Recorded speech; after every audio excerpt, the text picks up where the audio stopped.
Alright, so this lesson is about Arabia before Muhammad, and this is part one of a six-part series on the rise and spread of Islam during period 3 of world history.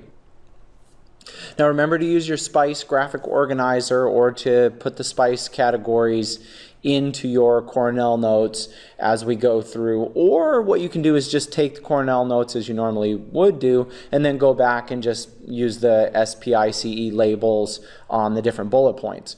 And also pay attention to bold vocabulary words, and I'll take a moment and define those for you every time.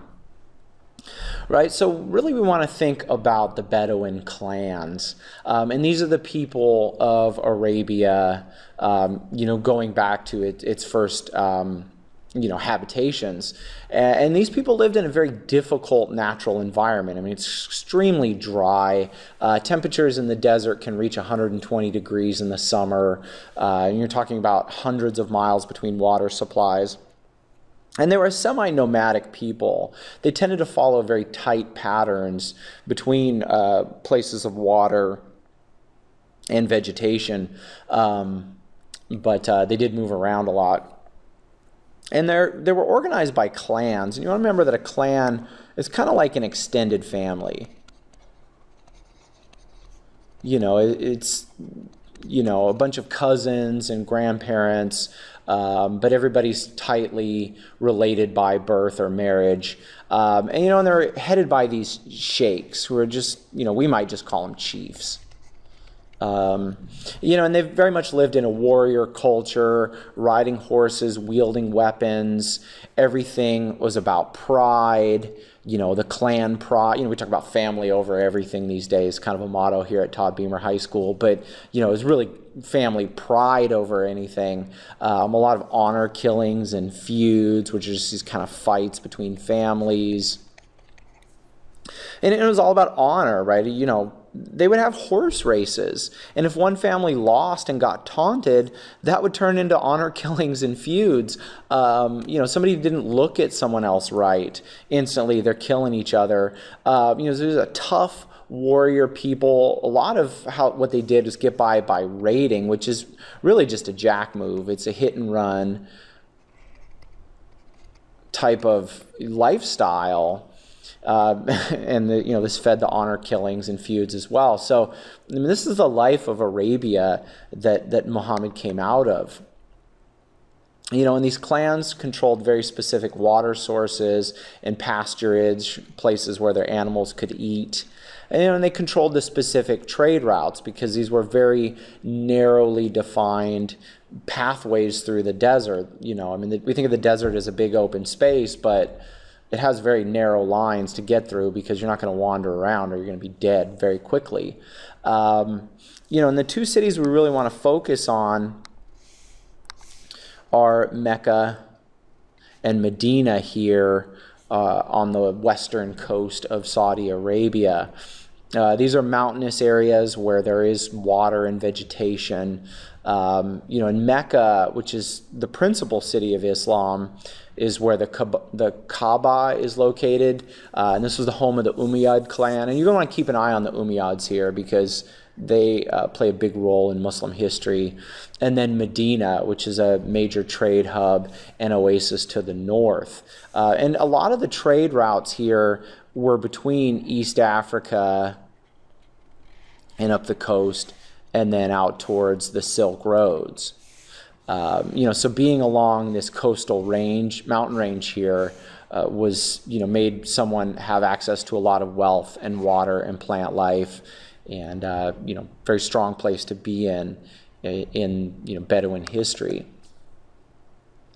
Now I want to take a quick detour for a moment and really focus on the role of women, because the changing role, and there it is, continuity and change over time, right? The changing role of women in Islam is an interesting topic. People in the West, including the United States, tend to see Muslim women as being oppressed and held down. They have to wear these veils, and that's not always the case. Islam is a big religion. It's just like Christianity. It's spread all over the world, lots of different people, different cultures involved in these religions. And so things like veiling and the treatment of women are not the same at all times and in all places, right? And so for the Bedouins, and again, this is the culture group that Muhammad came out of and that Islam came out of, women really actually had more freedom than in neighboring civilizations. They didn't wear veils. There were even multiple husband and multiple wife arrangements, which is very rare to have a woman with multiple husbands. And women had a large role in clan decision-making.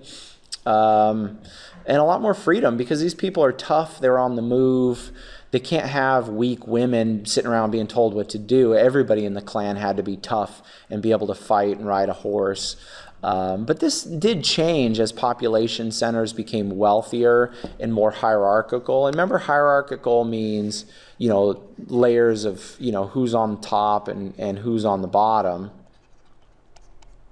And so as Bedouin culture became wealthier, you know, and the Bedouins started moving into more cities and large encampments, you know, women started to be held down. You know, interesting thing about, you know, patriarchy and hierarchy is it seems like the more men treat other men badly, those men who get treated badly then kind of go home and treat their wives and daughters badly. It's this kind of the old saying that poop rolls downhill. You know, you got big, powerful men treating other men like garbage. Those men then go treat their women like garbage. But for the Bedouins, it really wasn't like that. They were a pretty equal society, especially at that time period.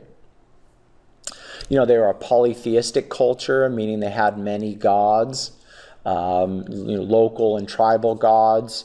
Poetry was very important to the Bedouins, first and foremost, because they didn't have writing, and so poetry is easy to remember, but also because they were a semi-nomadic people.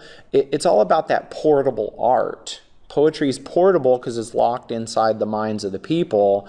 You know, nomads don't make big temples or big golden things because who the heck wants to carry a 20-pound golden statue on the back of a horse? You're going to kill your horse. So, you know, the poetry was very important to the Bedouins, you know, and they had heroic epics and genealogies and histories. Because like I said, they're pre-literate people. This is how they kept their history. You know, and so final notes for this lesson, it's kind of interesting, right? What happens when a semi-nomadic, illiterate people suddenly become the most powerful people in the area? And as we look at the origins of Islam, right, how can culture unify a people and form an empire, right? Usually we think about military power and political leadership bringing people together. But as I've told you before, culture and transnational affinities can create empires often much more strongly than just wielding swords can. So that's it. Thanks for watching.